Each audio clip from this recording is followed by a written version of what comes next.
오늘은 좀 심각한 얘기를 하고 싶습니다. 심사위원 모두가 보이콧을 했습니다. 전쟁에 가담한 나라들의 작가는 이 예술을 논하는 자리에선 더 이상 말하지 마라. 이 붓을 무기 삼아서 전쟁의 참담함을 나타냈는지, 죽는 사람이 죽음도 함부로 못 죽어요. 멕시코를 점령하던 그 대공을 죽이고 있는 사람은 사실 사람들입니다.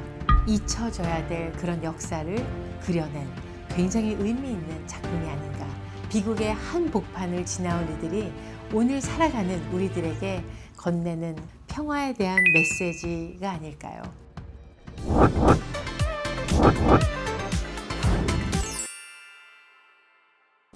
안녕하세요. 큐레이터 이지윤입니다. 이 현재에도 지금 엄청난 전쟁이 일어나고 있다는 생각을 하면서 우리 미술과 전쟁에 대한 얘기를 한번 해보면 어떨까 하는 생각을 했습니다. 미술은 단순히 어떤 미적 대상뿐만이 아니라 그 시대에 어떤 중요한 역사적인 것들이 기록되고 보여지는 그러한 내용입니다. 어떻게 보면 정말 그 미술 안에 그 시대의 역사적 그 가치관과 그런 평가되는 내용들이 함께 그려지는 거울이겠죠. 정말 이 화가들이 붓을 무기 삼아서 어떻게 이 전쟁의 참담함을 나타냈는지 우리 미술사에 나오는 중요한 작품들을 통해서 한번 살펴보고자 합니다.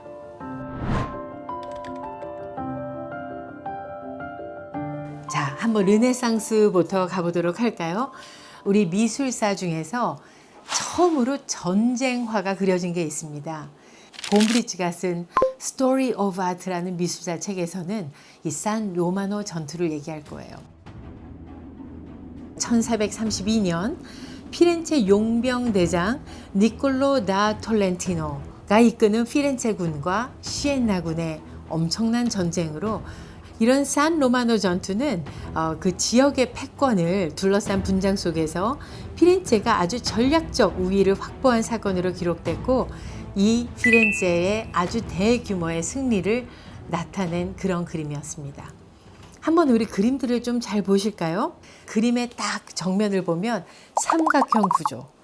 어떻게 보면 그 삼각형 구조의 맨 위에 소실점이 있고, 모든 전쟁하는 사람들은 창과 칼들이 소실점을 향해서 있습니다.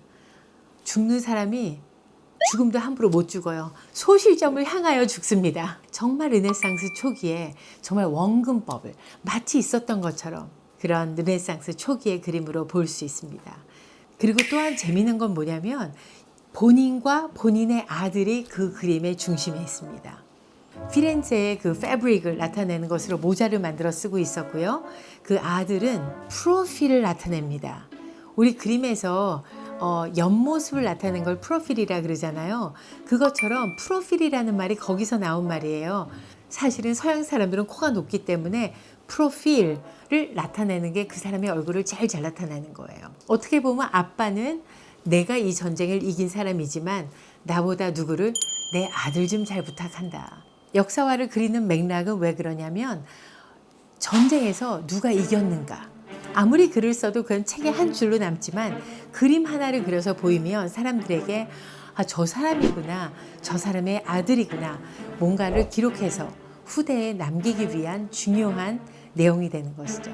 네, 두 번째 전쟁화로 제가 뽑은 작품은 프란시스 데 고야의 마드리드라고 하는 작품입니다.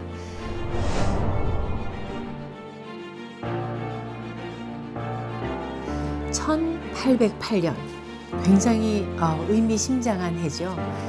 그야말로 나폴레옹이 스페인을 서들어가서 있는 스페인 사람들을 마구잡이로 죽이는 그런 장면입니다.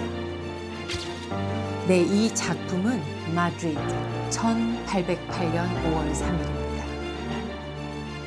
작품의 제목은 1808년 5월 3일인데 작품이 그려진 거는 1814년도입니다. 고야는 그 당시에 궁중화가였기 때문에 이 당시에 약간 뒷얘기를 보면 그날 밤에 살짝 나가서 이것들을 멀리서 바라봤다고도 합니다. 그래서 그때 스케치를 해놨다가 정말 잘 6년 동안 기획을 해서 이 작품을 만들어내고야 만 것이죠. 그림을 보시면 마치 하얀색 옷을 입고 있는 예수님이 십자가에 못 박히듯이 어떤 희생양처럼 그림 안에서 팔을 쫙 뻗고 있고, 그 놀란 사람은 그 얼굴을 엄청나게 하는 그 감정이 모두가 그려지는 거죠. 하지만 프랑스 군인이 얼굴이 잘 보이지 않아요. 그러니까 시민을 살해하는 군인들의 감정 없는 이 순간을 고야는 그려냈습니다. 사실은 여러분 잘 생각해 보면 이 당시만 해도 왕이나 귀족이나 중요한 사람들만 그림이 그려졌지, 죽는 참수당하는 사람이 그림의 주제가 됐다는 것, 아주 흥미로운 일이 아닐 수 없습니다. 작가의 힘으로, 그 붓의 힘으로 잊혀져야 될 그런 역사를 그려낸 굉장히 의미 있는 작품이 아닌가 하는 생각을 합니다. 세 번째 그림은 고야의 기막힌 시민을 처형하는 그런 작품을 보고 영감을 받은 많은 작가들이 있습니다. 그 중에 아마 대표적인 중요한 무관심의 작가, 현대미술의 아버지 에두아르도 마네입니다.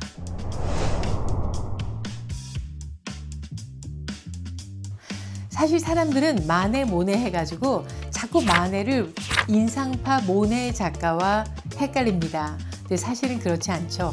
에두아르도 마네의 별명은 indifference, 무관심의 철학입니다.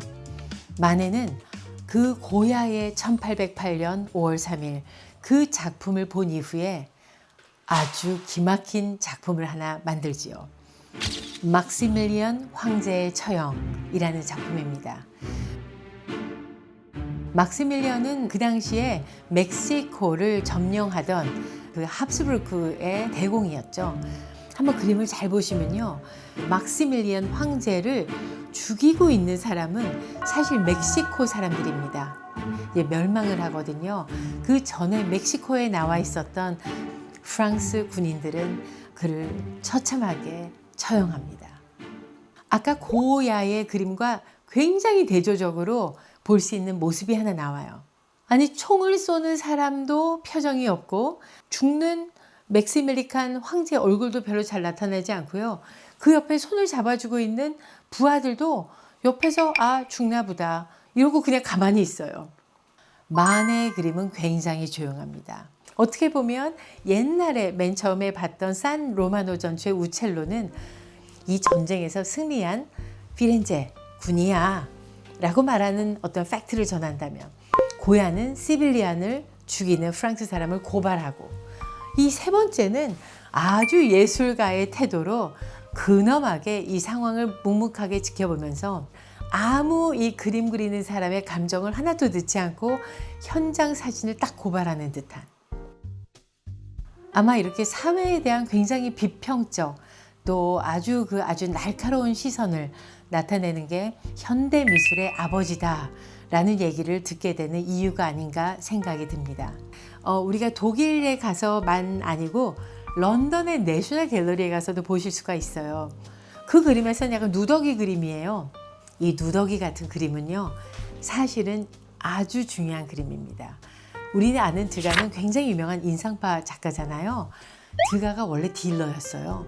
그래서 이 중요한 마네의 그림을 발견한 거예요. 그 다음에 그것들을 한쪽에 놓고 그 독일에 있는 그림을 보면서 아, 이게 여기 거구나. 기워서 만들어져서 드가가 아니었으면 없어졌을 만한 그런 그림이 살아서 우리에게 보여지는 것이죠. 예쁜 꽃그림만 그리는 게 미술이 아니라 그 시대 정신을 나타내는 것이 미술이다 라는 것을 아주 정확하게 알려주는 그런 작품이라고 생각합니다. 네 번째 작품은 제가 좀 생각을 해봤는데요. 근데 제가 2015년에 국립현대미술관에서 일할 때 광복 70주년의 전시가 있었습니다. 우리 환기미술관에서 대여했던 작품인데 김환기 선생님의 작품이었습니다. 또 정말 우리가 너무 중요한 아픔을 겪은 6.25라는 전쟁이 있었기 때문에 어떤 작품을 선택할까 제가 생각하다가 아주 작은 작품 하나를 선택했습니다.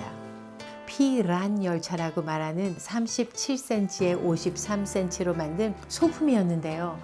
빨간색, 파란색, 약간 우리나라의 단청을 생각하게 하는 그야말로 뭔가를 이렇게 싣고 가는 기차의 모습이 보입니다. 근데 그걸 잘 들여다보면 그게 뭘 싣고 가는 게 아니라 모두 사람들입니다. 추상화된 사람들의 머리입니다. 정말 요 칸 안에서도 사람들이 어떻게 거기서 살았을까? 정말 피난 갈 때 빼곡히 채워서 이동하던 그런 사람들의 모습인 것 같기도 합니다. 우리가 전쟁이라고 해서 그냥 전쟁을 전쟁화만 그린다면 그냥 약간 보도 사진 찍듯 하는 그런 것들이지만, 예술가가 전쟁을 나타낸다면 빼곡히 있는 사람들의 뒷모습과 사람들이 추상화된 사람의 모습으로도 이렇게 보이는, 그렇게 승화시킨 예술혼이 보여지는 작품이 아닌가 하는 생각이 들었습니다. 이번 전쟁 시리즈를 하면서 저희가 절대로 아마 빼놓을 수 없는 게 이스라엘과 이란 전쟁을 뺄 수가 없을 것 같습니다. 이번 베니스 비엔날레에서도 이스라엘, 이란, 미국 작가들에게 어떤 상도 주어지면 안 되겠다라는 걸로 해서 전쟁에 가담한 나라들의 작가는 이 예술을 논하는 자리에선 더 이상 말하지 마라. 그러니까 이러한 지금 분위기가 진행되고 있습니다. 이런 가운데 제가 글쎄요 어떤 작가를 선택할까 생각하다가 저와 인연 있는 작가를 생각했습니다. 쉬린 나셰트라는 이란 작가입니다.